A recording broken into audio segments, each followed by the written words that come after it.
Hi guys, எல்லோரும் எப்படி இருக்கீங்க? இன்றைக்கி பார்த்தீங்கன்னா ஒரு சின்ன பதிவு. என்னென்னு பார்த்தீங்கன்னா நம்ம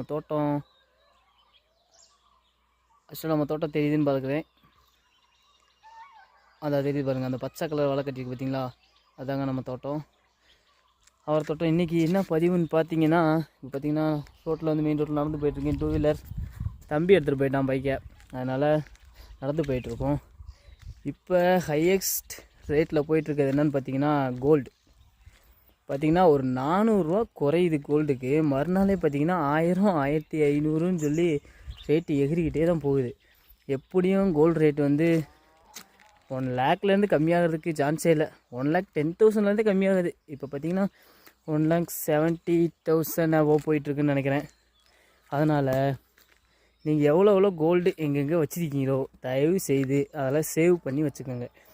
1 பவுனாக இருக்கட்டும், ஒரு 1/2 பவுனாக இருக்கட்டும், இல்லை 2 பவுன் 3 பவுன். இப்போ 3 பவுன் 4 பவுன் வச்சுருந்தாலே அடடா நம்மகிட்ட எவ்வளோ கோல்டு இருக்கேன்னு நினைப்போம். பட் என்கிட்டலாம் கோல்டே கிடையாது. அதனால் நான் சேவ் பண்ணுறதுக்குலாம் ஒன்றுமே இல்லை. அதனால் சொல்கிறேன், தயவுசெய்து இந்த கோல்டெல்லாம் நிறையா பேர் அடகு வச்சுருப்பீங்க. 1/2 பவுன் இப்போ வந்து ஒரு 10,000 15,000 அடகு வச்சு அதை திருப்ப முடியாமல் இருப்பீங்க. எப்படியாச்சும் கஷ்டப்பட்டாவது இன்ட்ரெஸ்ட்டை கட்டியாவது அந்த கோல்டெல்லாம் திருப்பிடுங்க. ஏன்னா இப்போ போகிற காலகட்டத்தில் நடுத்தர மக்கள் கூட கோல்டு ஒரு 1/2 பவுன் வாங்குறதுக்கே ரொம்ப சிரமம். அதை விட கீழே இருக்கவங்களாம் ரொம்ப கஷ்டம். அதனால் கோல்டு ரேட் எப்படியும் கம்மியாக போகிறது கிடையாது. எல்லோரும் கொஞ்சம் கோல்டை சேவ் பண்ண பாருங்கள். எங்கேங்க நம்ம தோட்டத்தை வைக்கணும்? அந்த இருக்குது. நானும் எப்படியாச்சும் விவசாயம் பண்ணி கொஞ்சமாவது காசு சம்பாதிச்சலான்னு பார்க்குறேன். நம்ம தோட்டம் பார்த்திங்கன்னா யார் தோட்டத்துக்கு பக்கத்தில் இருக்குன்னு தெரியுமா? இங்கே பாருங்கள், ஆப்போசிட்டில் காட்டுறேன். எங்கெங்கே காணோம். ஆக்சுவலாக பார்த்திங்கன்னா நம்ம தோட்டம் தெரியுதுங்களா,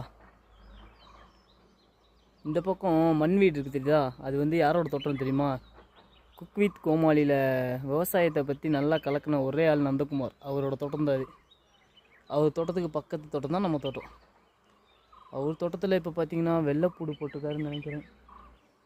ஆமாம், பூச்செடி தான் நிறையா வச்சுருக்காரு. அதுக்கு பக்கத்து தோட்டம் தான் நம்ம தோட்டம், அவரை தோட்டம். ஆக்சுவலாக அது நம்ம தோட்டம் கிடையாது, குத்தகைக்கு போட்டிருக்கோம், அவ்வளோதான். ஆனால் இது வந்து இவரோட சொந்த தோட்டம்.